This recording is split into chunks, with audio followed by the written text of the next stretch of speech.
Okay, so Keith, where are we and what are we doing? Well, we are crossing a not very busy intersection of downtown Austin on an early Tuesday morning. We are on the heels of Austin Film Festival, and I am thrilled to present to you the winner of the documentary competition, Rena Effendi, who is here visiting from her home in Budapest. No, Istanbul. Istanbul, not Constantinople. Sorry. Her home in Istanbul. My mistake. I think you just wanted to say Budapest. I love saying Budapest. Because I say Budapest, but I'm also from Kansas and Oklahoma and live in Texas, so I pronounce everything incorrectly. I say Budapest as well. Oh, see, I don't feel so bad of that. But in Russian it's Budapest. Oh, ba-boom. Yeah. Score points on the Russian. Rena, welcome. Thank you. Very happy to be here in this beautiful city. I'm very pleased to hear that you think it's a beautiful city. We obviously also agree. But is this your first time in Austin? My first time in Austin. I've been to Texas before. I've been to Houston for a day. This is my first proper introduction to Texas, I guess. Okay. All right. Well, watch the scooters right here. This is a great introduction. Let's let these guys scoot by us here. Hello. How you doing? Hello. So do they have scooters like that in Azerbaijan? Azerbaijan, probably not so many, but definitely in Istanbul, although it's a hilly city, so it's very difficult.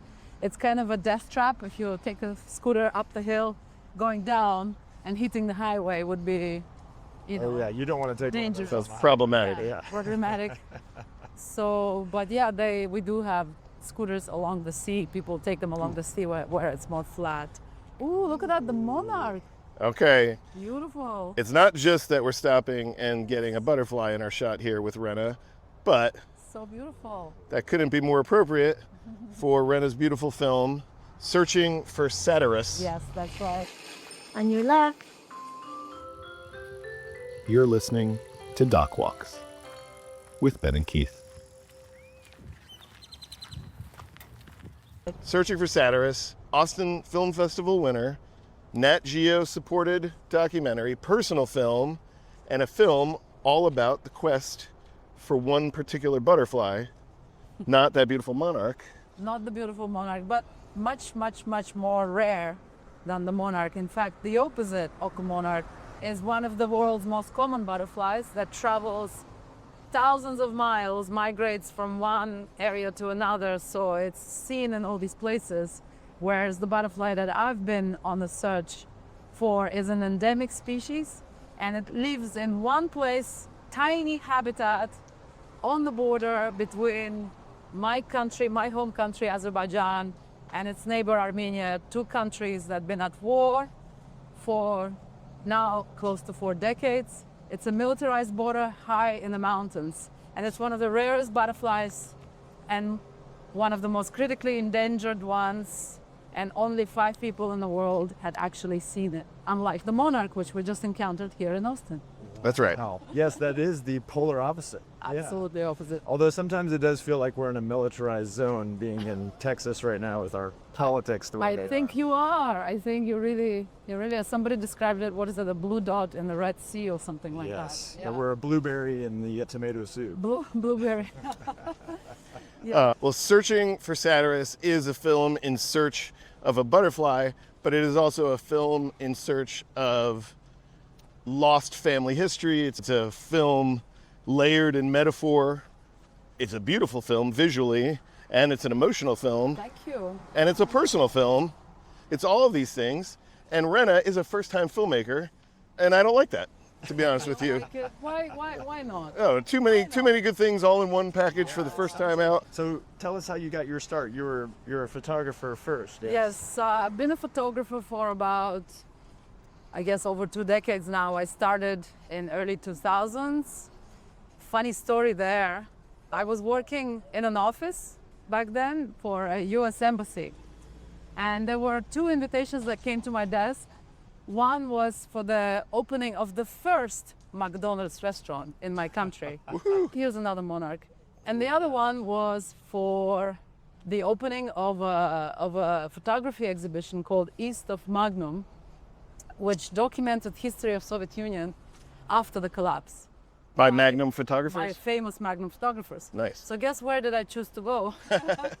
So all my friends went to McDonald's, and I thought, you know, there's something interesting about this exhibition. I'm gonna go.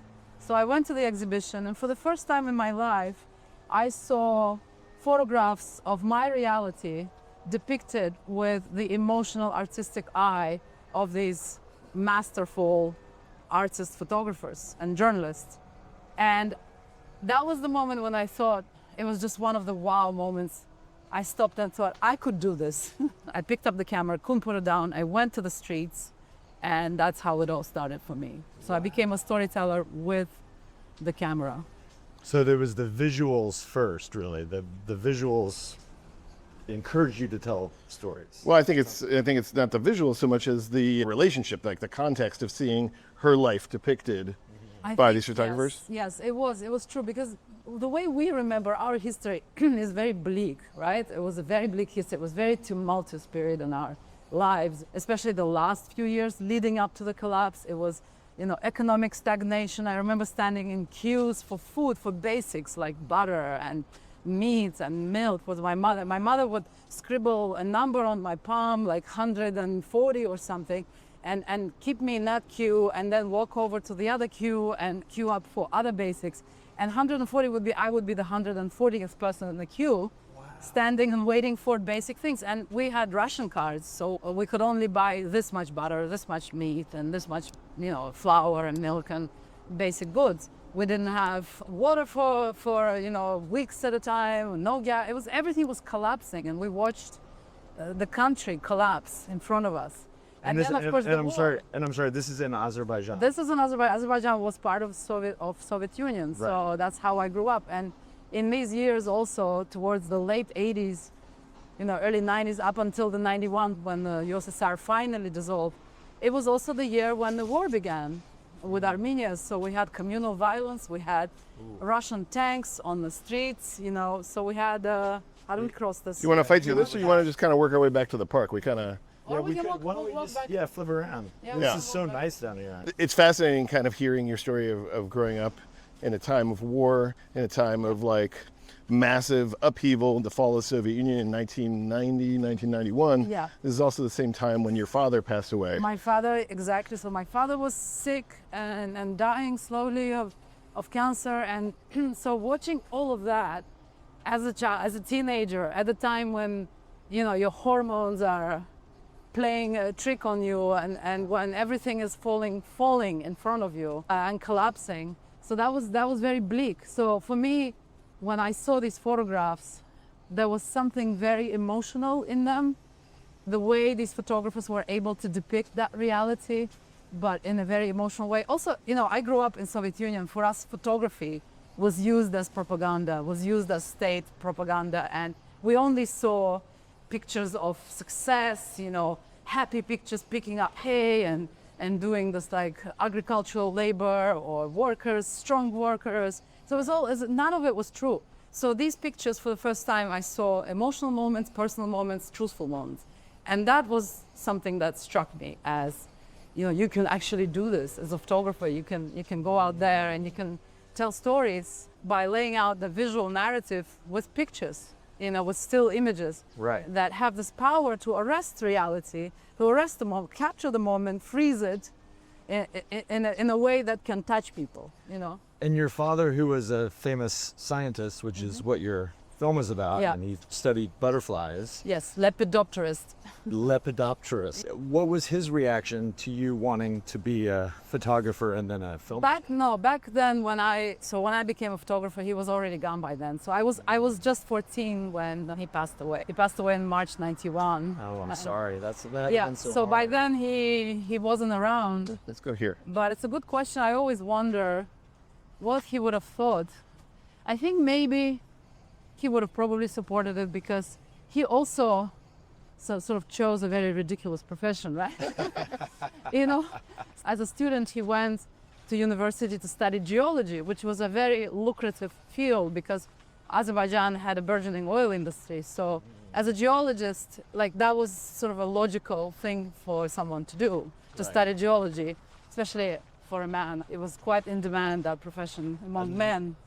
I love that we're. I just want to point out, like, we are surrounded by butterflies. Being That's followed. so We're surrounded by beautiful flowers as well. I mean, look at dragonflies. Amazing. Yeah, These, what like- else do you What see? is that? This is. I that wanna pink take flower pictures. looks fake, right? Like, that's This not is real. so beautiful. These are lotus flowers, I guess. Seems like it. That's so gorgeous. I never knew I would encounter this kind of wilderness in the middle of the city. It's lovely. She's got a camera. He's got a camera. I've got a camera. Happening. Yes. But then in the middle of geology, in the middle of his studies, he turns around and says, that's it, he quits and he joins biology, narrowing himself down to lepidoptery, which is butterfly science. And everyone, like all his friends and I guess his parents were like, what? You're gonna be a butterfly scientist? Like, what? It's not a job for a man, you know, so that everybody, Right. even, you know, whenever he presented himself as a butterfly scientist, like people, you know, even my mother didn't think that was a good choice for her. So of course, when I became a photographer, when I quit my day job with my monthly paycheck, with stability and everything, my mom was shocked. She was like, are you crazy? She almost disowned me. And I think my father, in that sense, because he has done the same thing, he would have probably supported me. That's what Yeah. I'm imagining. Yeah, it seems like he was a man built for adventure. He was a dreamer. Yeah, and you have to do that to be a photographer.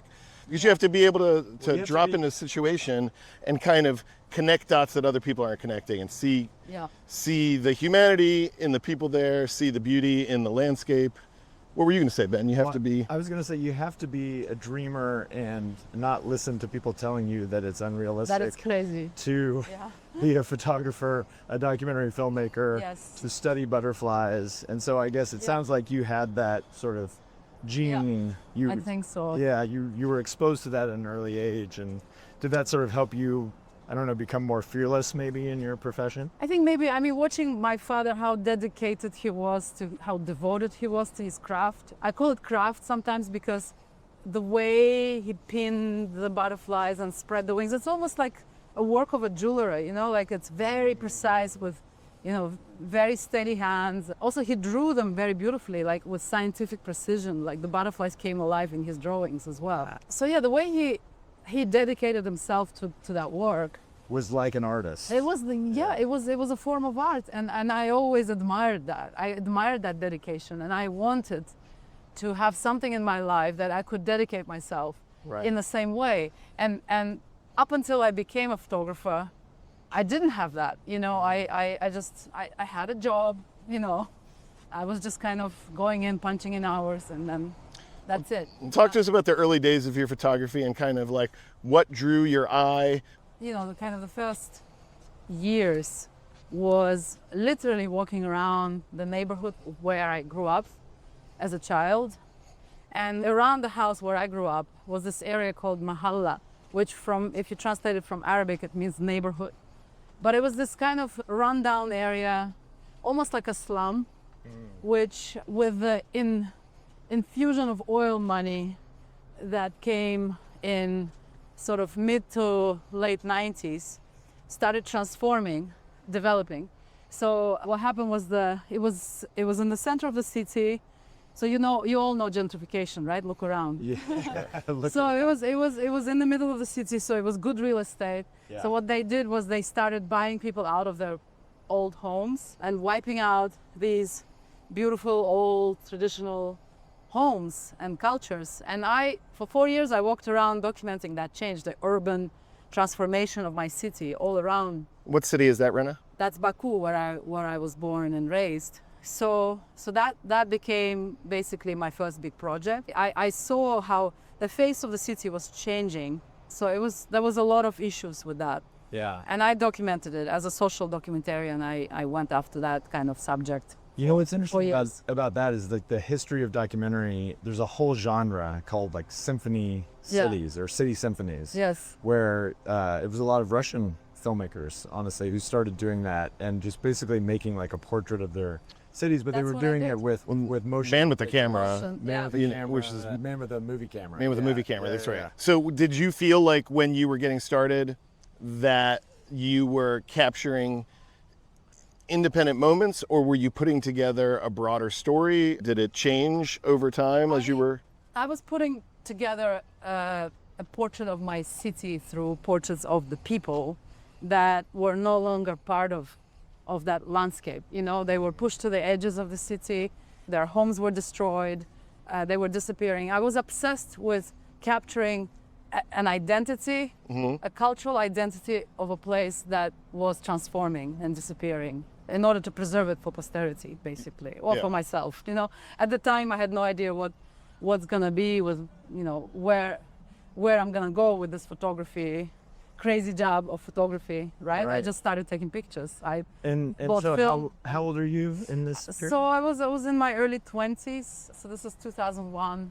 When you're working in like the documentary idiom, which you did with Searching for Satyrus, you know, you're basically working off of a conceit that's been established over decades and decades, right? 90 minutes or so is a feature, beginning, middle, and end, 3-act structure, character introduction, resolution towards the end. How do you approach photographic portraiture of a community through all these different facets when there isn't like these kind of clearly delineated boundaries of like when a story is beginning, when it's ending, how you know you've gotten it? You know, for me, the arc was the end of the neighborhood, the loss of culture.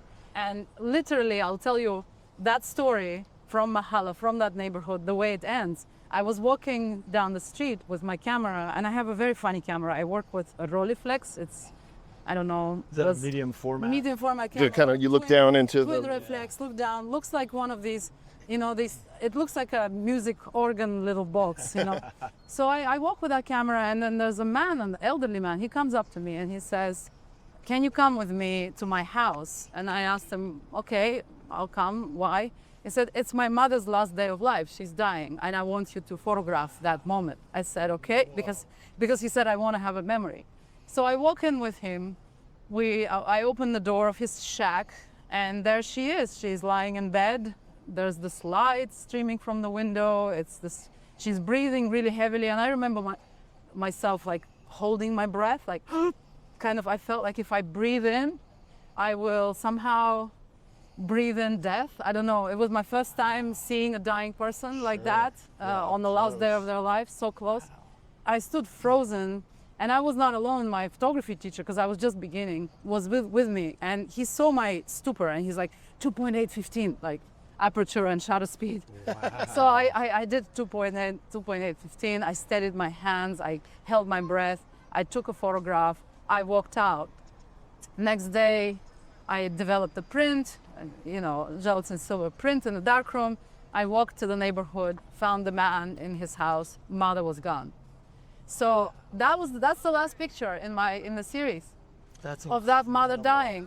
And that house disappeared. And that house was knocked down a few months later. Everything has this natural arc. You know, if it was just a sort of collecting pictures, it would be just a portfolio. Right. You know, it's not a portfolio, it's a story.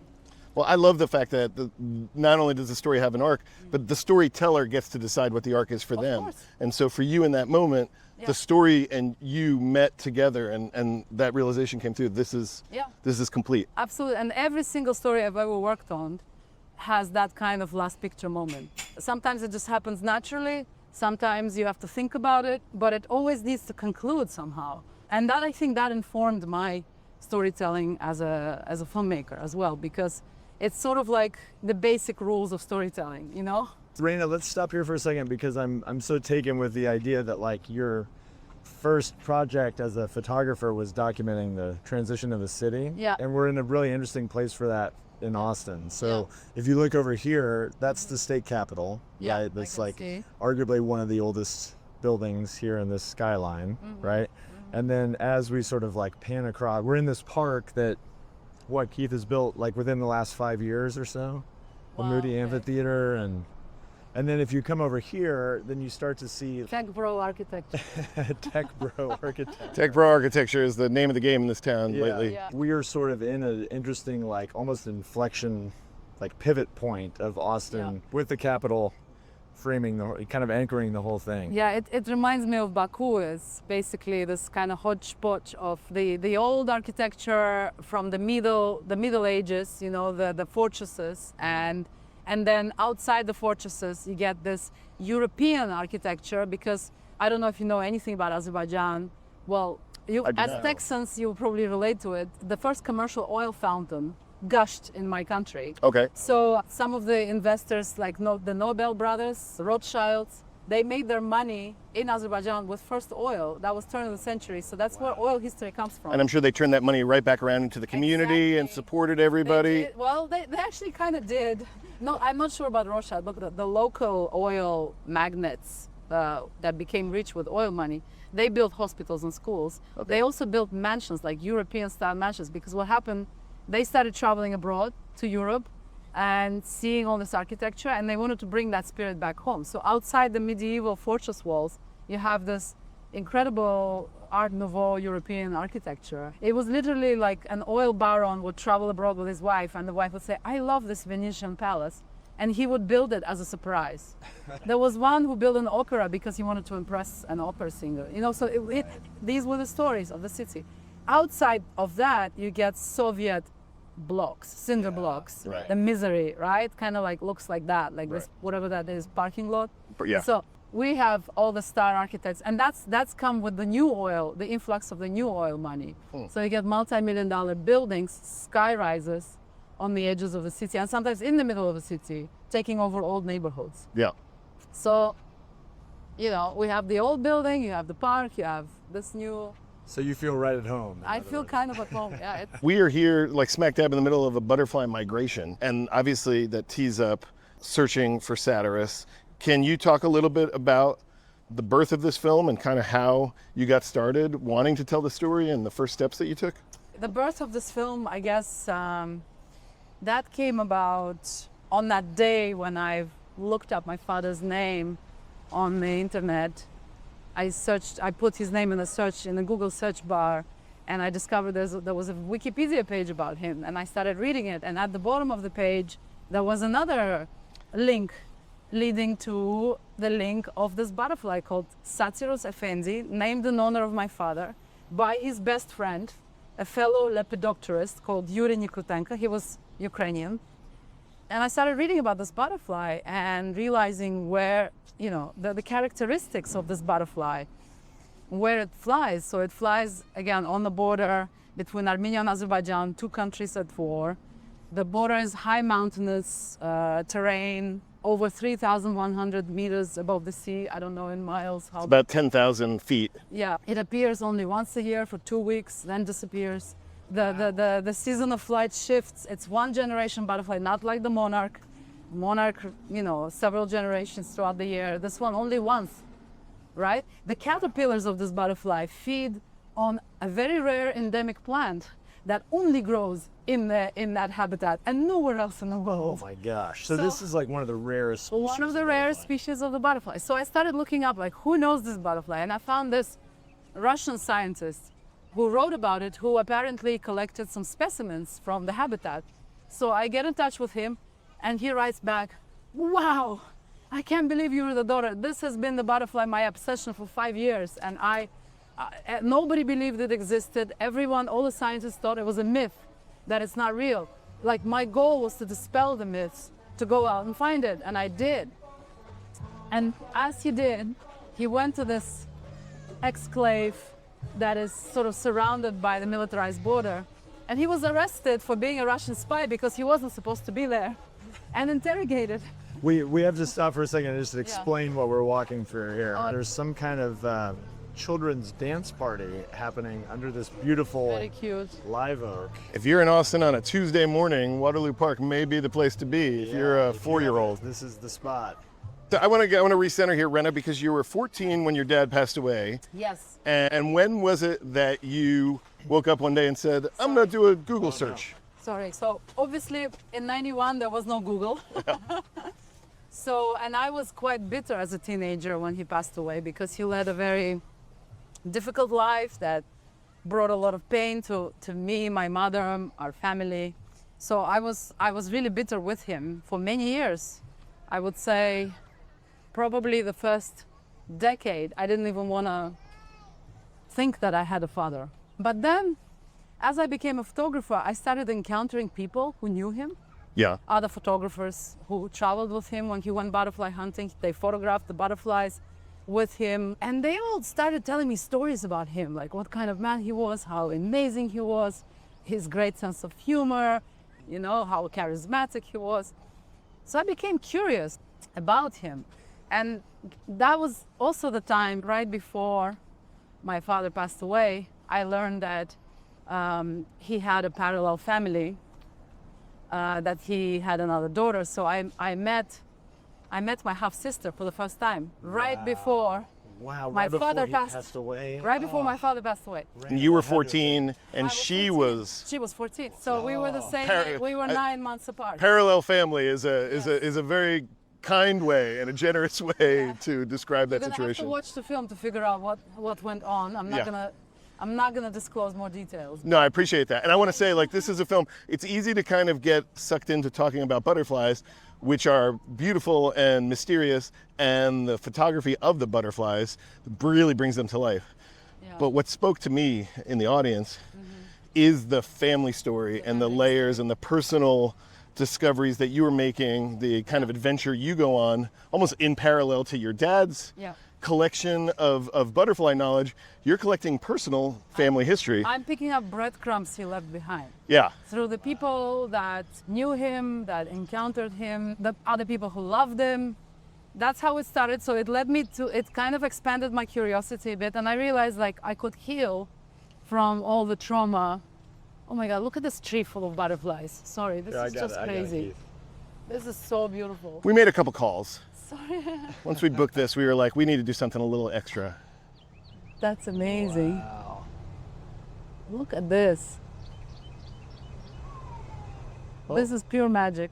I realized that the way to heal from the kind of the trauma that he brought upon our lives is to look at him not through the lens of an embittered daughter looking at her failing father, a father who failed her, but through a lens of an artist looking at another artist and looking at his life and what drove him and looking at those aspects of his existence, because there were many, you know, incredible, remarkable things that he had done. Even for the Caucasus, for my region, he was considered the preeminent authority on butterflies. So that had to account for something. So I became curious about those aspects of his life and learning about them more. And that led to me looking up his name, realizing there's a butterfly, then becoming obsessed with the idea of finding this butterfly, finding people who knew about this butterfly, of which there was one, Dmitry. The other one was dead. His friend who named the butterfly after him had already passed away.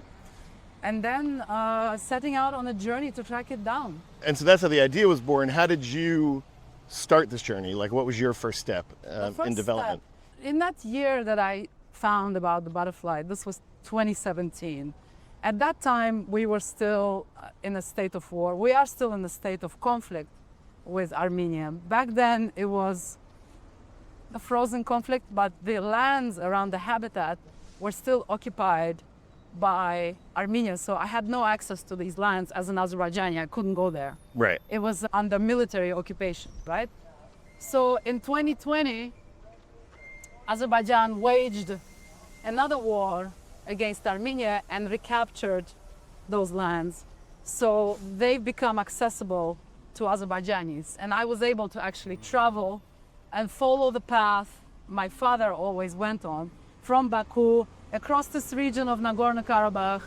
I don't know if you're familiar with this conflict. Armenia and Azerbaijan fought a war over this region, an enclave called Nagorno-Karabakh, which was within Soviet Azerbaijan, but populated by Armenians. And they voted to unite with Armenia, and that's what sparked the war. Okay. In the early 90s, late 80s. So I was able to actually travel across this terrain now.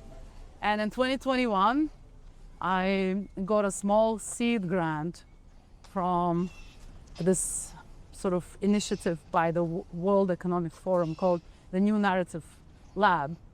So they gave me, I think, $28,000 to go out and do my first research trip. So I was able to do that, and I did a teaser with which I then applied for further funding and then got that funded.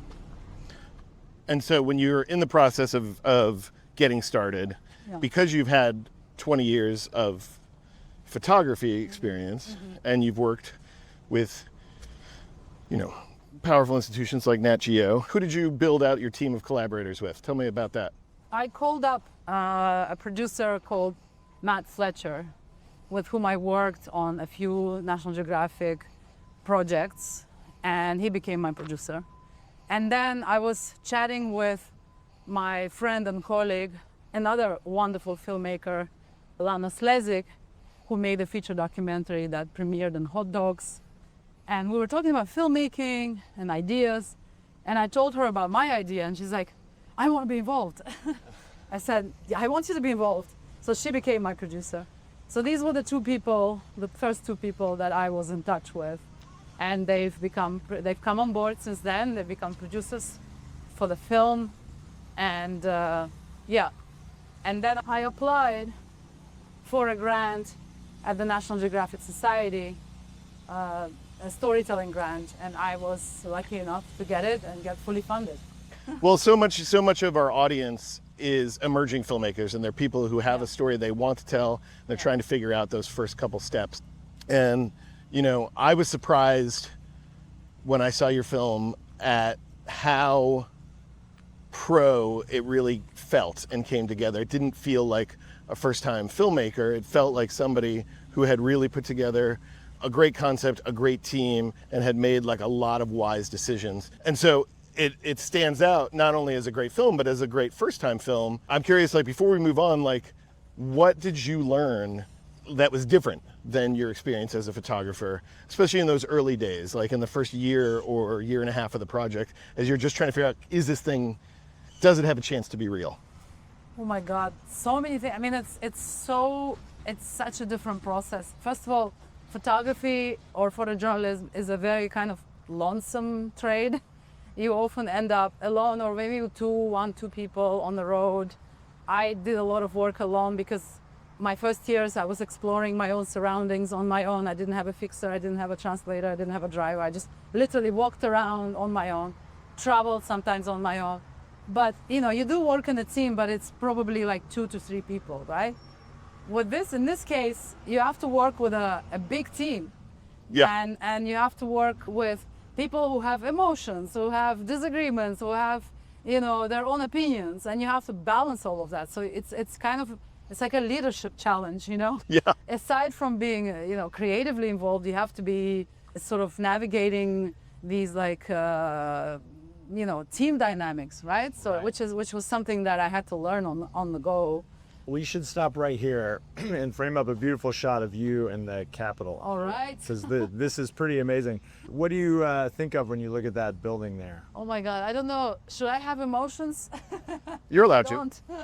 You don't have to. I don't know. I mean, it's beautiful as a building, as you know, architecturally, it's beautiful. I don't know what goes on inside. I have no idea. That sometimes is less beautiful. I grew up not believing politicians. I grew up in Soviet Union where there's a wall between the reality and what they're trying to tell us. Right, right. And we learned not to take their words for granted, you know. So I guess that's become part of my DNA, and I'm always very mistrustful of Yeah. I'm right there with you. everywhere in the world. It doesn't have to be my home, but everywhere else. So Right. I'm with the people, basically. With the people. The people. With the That might be people. the name of the episode. Yeah. Right. I'm with the people. But she's also with the butterflies. And with the butterflies. The team aspect was something like a big learning curve. And another thing is I was in the film, I was directing the film and also producing because I raised all the funding for the film. So it was all these new roles that I've never aspects of it, I guess, as a photographer, as you know, all of us, we're all hassling for funding. We all Right. have personal projects, ideas, and passion projects that we need to raise funds for. So Sure. those skills, that skill set, like that came in handy. Writing proposals and things like that. I'm curious about, whenever I see a personal film, I'm really curious about the conversations that happen around it. Mm-hmm. So your dad is no longer with us, and the film is in a way a daughter's journey to find her dad and connect Yeah. with him in Yes. a new way. Yeah. But what did your mom think? Well, yeah, that's a good question. At first, she was quite resistant to the idea of the film because, you know, for many years she kept certain things hidden from me because she wanted to protect me from certain information, certain knowledge that she thought might hurt me, right? About my father, about her, and about their life. So when I decided to make a film, she had that sort of fear that it's gonna stir up some things that she wanted hidden. So she was resistant to the idea. But in the process of the film, she opened up, and that took about 3 years. Right. And many conversations and many interviews, many conversations off camera, not just on camera, but me and her talking off camera. Sure. Trying to make her feel more at ease with the whole idea of coming forward with the story. And I think the end result was she felt lighter. I think in the end, that burden of secrecy has been lifted from her chest. Yeah. And she felt a lot lighter. The truth shall make you free. Something like that, I guess. So I don't think she regrets being part of it. I think she's proud of it. She's been telling me how proud she is. She watched the film. She liked the film very much. All her relatives have seen the film and called her and gushed about it. So Wow. she felt happy. Did it Yeah. give her a new appreciation for your dad? Like, was she able to Maybe not see for him my in that dad. light? Maybe not Hang for on, my hang on. That Oh, is I love that. that is a guy wearing a cowboy hat, And playing guitar. playing guitar, riding a bike. Bicycle. I know. What was that slogan? Make Austin weird again? Take a picture. Go take a picture. Sorry. Go ahead. Go talk to him. We'll wait back here. Yeah, okay.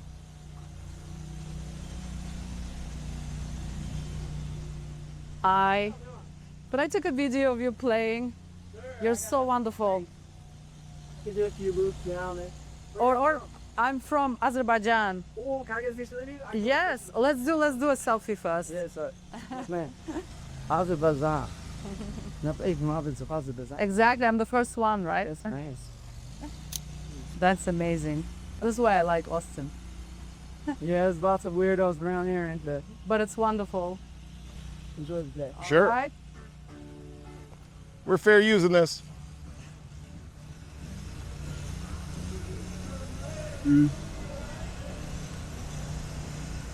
I see. Oh, all the way. I see earthquakes and lightning. I see that every day. Don't go every night, but it's bound to be alright.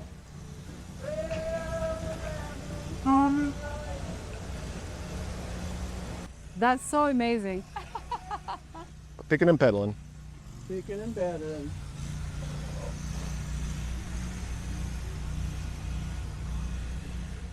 Thank you. Thank you so much. You're wonderful. Well, we're getting back towards your hotel. You're flying out today, but you're sneaking in a barbecue lunch before you go. So you've been doing Texas right. Yes. I did Texas so right yesterday. I went to the White Horse. I Yes. loved watching people dance That and the is music. One of our best spots. What is it? Yeah. Honky donk? Honky tonk. Honky tonk. I loved it so much. Because this is your first time in Austin, Yes. I'm dying to just hear your overall impressions of our city. Well, look, it's funny because I had a friend when I was 19 who was from Austin, and he was telling me all these amazing things about Austin, how wonderful it was, how cool, and all the coffee shops and jazz music and bars and the whole vibe, right? So I've always had this kind of impression of Austin of being a very special place. Yeah. And it kind of had, the magic was already implanted in me. And when I came, I did see it. And I know he's still here. And he complains that it's been taken out. It's changed. It's all Changed and gentrified and this and that. But I still got to see That's right. snippets of it. And it's okay. It's enough for me, you know. I don't have the sense of perspective. I don't know what it was like before. I just have an idea. But it didn't disappoint, I have to say. I mean, I had most amazing food. The people are incredible. And I think what makes a city is the people. And, you know, watching these kids dance, like young kids, a lot of them were queer young kids, dance in cowboy boots to this like honky-tonk Texan music. I thought, they're keeping this culture alive. That's very cool. And Austin's always been a place where cultures converge. That's the thing that makes it Exactly, and unique, that- is that that makes the it hippies and the beautiful. rednecks get together Exactly, and it's appreciate beautiful. the same music. And Yeah, there was this 60-plus guy with a huge cowboy hat dancing with his lady. And then these queer kids dancing around him, and they all danced really well, the two-step thing, and and it was just wonderful to watch, you know. And I think I've been exposed to some of that Austin magic here. Did you make some good pictures while you were here? I was taking lots of iPhone pictures. I didn't bring my You didn't bring the rollie. my big rollie because I only had hand luggage, and it just like then you have to bring film. It's a whole thing. Right. It's a whole operation, and I knew that I'd be busy in the festival and not have enough time, you know. Let me jump to back to the other side of the world, because as much as I'm curious about, and I'm thrilled that you had a good time and a good experience here in Austin for the festival and your time here, but it's not every day that we get a chance to talk to somebody who kind of grew up surrounded by political upheaval and lived through the fall of the Soviet Union, have been living and working in a country that's been in active conflict with its neighbor for most of your life. Most of my life. And what have you learned living in kind of a war-torn culture that you feel like impacts your storytelling? Patience. I think patience, because often you have to spend a lot of time waiting for things to happen. You know, if people think of war as something very active and happening all the time. Kinetic, And kinetic, but it's not. It's waiting for access. You don't get access to places. You have to wait. You have to go through hoops. You have to go, you know, talk to this commander or this government official or that. Like for me, in order for me to come to Armenia, because I'm from Azerbaijan, right? So Armenia is basically, we're calling each other enemies, right? So in order for me to come to Armenia with a butterfly net and a camera, I had to ask for permission from the Armenian Ministry of Defense. Wow. The State Security, the Ministry of Foreign Affairs. So that took months of negotiating access. I landed in the airport and the policeman took me aside into the room to interrogate. What are you doing in Armenia? You're Azerbaijani. So, so all these things. So patience is one. But that applies not to just conflict, but in general to photography and storytelling, is being non-judgmental. I think if you start judging, if you start taking sides in the conflict and applying your own judgment, then you become partisan. And as a journalist, we learn not to be partisan. We learn to be observers, right? They're neutral observers. So neutrality is very important. How do you apply that kind of neutrality when you're discovering hidden secrets within your own family that challenge your very identity? Well, I mean, I had to apply a lot of neutrality towards my father, because some of the things he did, I should judge him for it in the film, but I didn't. I didn't judge him. I let the others speak about him. I expressed my feelings maybe, but it wasn't judgment, you know. I let the character kind of unfold, you know, without me really pushing it down your throat. Another thing about my father was you only see pictures of him because he died and I don't have any video footage of him. So he's almost like a ghost. He has like that ghostly presence in the film. I really let it out for the audience to make judgment. And that's always been true to my own work as a documentary photographer. I don't make judgments. I don't put captions that will form opinions. Yeah. I will inform the public, but I will not tell them how to think. Is there a time, because it's a personal story, when you put the camera down or you walk out of the edit room or you walk out of the theater now that the credits have rolled, and you allow yourself to put that neutrality aside and feel like the full spectrum of your own experience? I don't think that neutrality necessarily precludes you from feeling. Like, you can still feel emotions, you can still feel things, but you just have to try and be open-minded. I think that's maybe what I mean by neutrality. You have to be open-minded. Like there was a moment in the film where I interviewed a soldier from Armenia who fought in Nagorno-Karabakh, and I'm Azerbaijani, and we're sitting in the graveyard where his mates died, and who died in the war were buried, and he is a soldier sitting next to me, an Azerbaijani soldiers, killed his mates in the war. So I'm his enemy, right? That's right. And he sits there and he tells me, both sides have suffered. And he's right. That's what happens in the war. Right. You know? Both sides suffer. I feel like we, in our country, could learn a lot from what you're saying about being less judgmental and more curious. More curious, more open-minded. I think that goes a long way in the line of work that we do. Yeah. You know? Wow. Because when we start forming opinions, we stop being kind of journalists, you know, in that sense, documentarians. Where is your sense of self in terms of being a journalist or an artist? Are you both? Are you one? I'm both. I see it as both. I think the line is very blurry between the two. What do you think makes them different? Artists and journalists? Yeah. Honestly, I mean, I really think that it's very intermeshed. Now you see artists, you know, even painters or installation artists or sculptors, the kind of works that really kind of keeps me engaged is social commentary. Is when you see social commentary in art, right? When it's not just aesthetic for aesthetic pleasure, but it's actually has some kind of meaning to it. So same for us. I mean, as a journalist, I try to make pictures that evoke emotion. Right. They tend to be aesthetically compelling, you know? So you're doing that while also telling a story. Yeah. Yeah. I'm definitely aware of how I compose my images and what sensations they can evoke. So let's wrap up with what we like to refer to as the speed round. Yes. Okay. We're not always great at being speedy about it, but we're working on it. I'm going to mix it up a little bit and say, what is a movie that you have seen recently that has really impacted you? Oh my God. Wow. That I need to really like remember some of the last films I've seen, because we've been so reminded of this film in this festival here because of the presence of the director.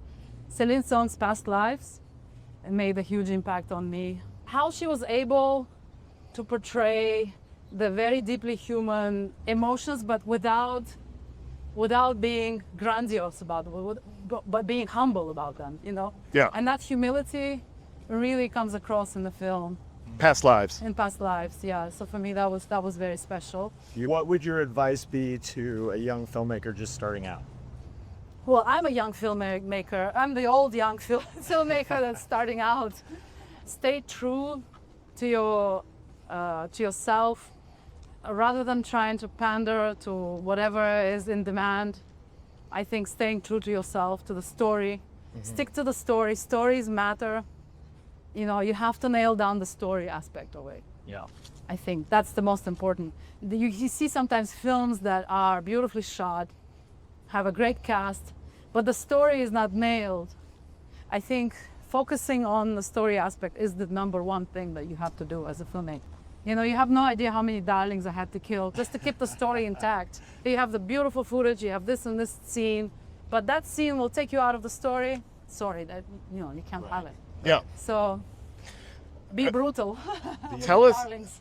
us about an Eastern European classic that we should be aware of. A film that really spoke to you when you were coming up, either a doc or a film that really captured. Oh yeah, Honeyland.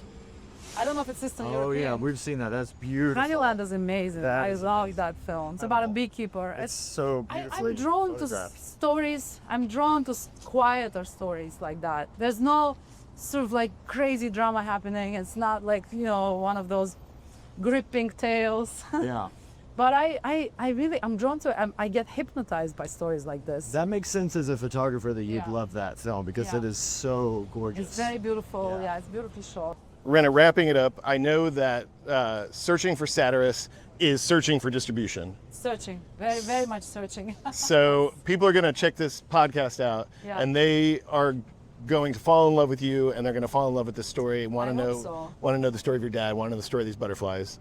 How can they find your film either out in the festival world, or how can they support you on social media? Or Well, I have an Instagram account. It's at Rena Effendi, my name, Rena Effendi Photo. So they can find me on Instagram. All the information about the film is going to be on Instagram. It's constantly being updated. and do you have festivals lined up or screenings coming up? So we do have a couple of festivals in Europe, but we're not allowed to announce yet because they haven't been publicly announced. So Secrets. secrets. and secrets. We've had a great time here so far. Oh, that's great. Well, thank you so much for giving us your time and making this beautiful film and looking at butterflies with us this morning. Thank you so much. That was one. That was the highlight. Yeah, it was another highlight. Just The another bar yesterday and the butterflies and being with you guys. So that was Rena. That was Rena Effendi. She was fantastic. I really admired just how clear she was, and I feel like I learned a lot from an artist who has been through a lot of heavy things in her life, and it was really cool to hear her perspective on that and to still be so clear and so positive at the same time. And that carries across in the film, you know, like she's a photographer who's digging into her own family history while meanwhile hiking to the top of 10,000 foot plus peak of a mountain to go search for these very special butterflies that only literally live for a handful of days once a year. And she's got a Rolleiflex camera in her hand the whole time she's doing it. So she's making great pictures, she's making the people she's talking to comfortable, and she's experiencing her own story as it unfolds. And I just really enjoyed the film. The Austin Film Festival jury did too. She was awarded the grand prize. But like so many great films out there right now, this is a film without distribution. And so I don't know when you guys are going to get a chance to see it, but I hope it's not too long. And I hope National Geographic steps up and takes it for their channel. They funded it, but not through the streaming platforms mechanism, through the National Geographic Society, which is... That's confusing, yeah, because it seems like a perfect fit for them. So let's hope that it finds distribution very soon, and follow her on Instagram. And yeah, check out her work, check out her photography, and the work of her collaborators. I just feel really grateful that a filmmaker from Istanbul came all the way to Austin to share her film, and that we got to take her on this walk. So cool. And that the butterfly showed up. And the strumming cowboy who's riding his bike at the same time. Picking and peddling. This is a really good episode, and thank you guys for listening and sticking with us. Next time on Doc Walks, it's a doc with a walker in Ben Steinbauer, but not with this walker because I can't make this one. That's right. And so I'm going to take a walk with Pat Heafy, who is the director of the new Charlie Crockett concert film / documentary. And as a huge Charlie Crockett fan, I'm very much looking forward to this and hearing Pat tell stories about that. So his film is $10 Cowboy.